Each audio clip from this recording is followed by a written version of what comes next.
Ok, gente? Chegou um grande dia. Vou abrir o piscinão da Adalto. Olha só como é que tá a calçada. Vem cá ver aqui, ó. Não entende, ó. Olha isso aqui, ó. Olha aqui, ó. Olha essa casa como é que tá aqui, ó. Só pra vocês terem ideia, tá chovendo bastante livramento. Alô, pessoal, tudo bem? Olha só, um mundaréu d'água que é passar aqui. Agora só um pouquinho. Sim, prefeito Glauber, sim.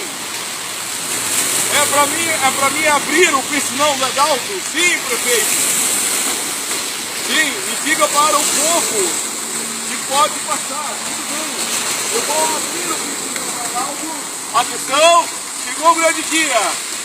A cena mais aguardada do ano. Vou abrir o piscinão. Vamos lá, vamos lá, vamos lá. Estou abrindo o piscinão. Tá bravo, olha só, segura isso aqui. Tá filmando. Olha só, não. Olha só como é que vai. Até lá. E olha isso aqui. Olha aqui, ó. Eita, me afoguei no piscinão da Adalto. É brincadeira. Prefeito, esperamos uma providência. Prefeito Glauber, faça alguma coisa pelo piscinão. Queremos ver esse piscinão aqui saindo. Olha a vergonha que tá a cidade. Olha só, prefeito. É brincadeira. Olha só. Olha só, prefeito. Prefeito, vamos tirar essa vergonha que tá isso aqui. Mariana não é nem perto disso aqui, vamos fazer alguma coisa. Tá filmando? Vamos tomar uma atitude, prefeito. Tô todo molhado aqui, mas vamos lá. Tudo bom? Não consegui abrir esse bar. É brincadeira, meu. Mas tá feita a reclamação. Olha a sujeira, olha só essa casa aqui, vem cá. Filma aí, Paulo. Olha ali, ó. É uma vergonha, não é? Olha aqui, ó. Vou filmar, dá licença. Vou entrar, ó. Vou entrar.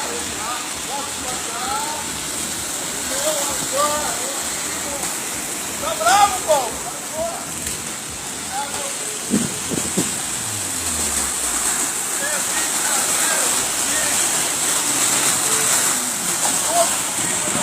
Olha aqui, ó. Pode mostrar. Não esquecendo que vai ter aumento do IPTU. E esse aumento do IPTU aqui, ó. Tá bom? Vou andar. Paulo, tá filmando bem, Paulo? Olha só, que vergonha isso aqui. Olha só como tá. Aqui, ó, olha aqui. Filma isso aqui, ó. Aonde tá dando no pé, tá? E a cena mais. Olha só. Olha a vergonha que isso aqui.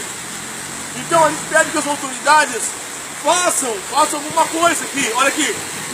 Tá bravo? Vou dar um mergulho. Tá aqui, tá bom, gente? Não consegui abrir o piscinão da Adalto. Mas olha só aqui. É brincadeira, deu? Deu pra nós.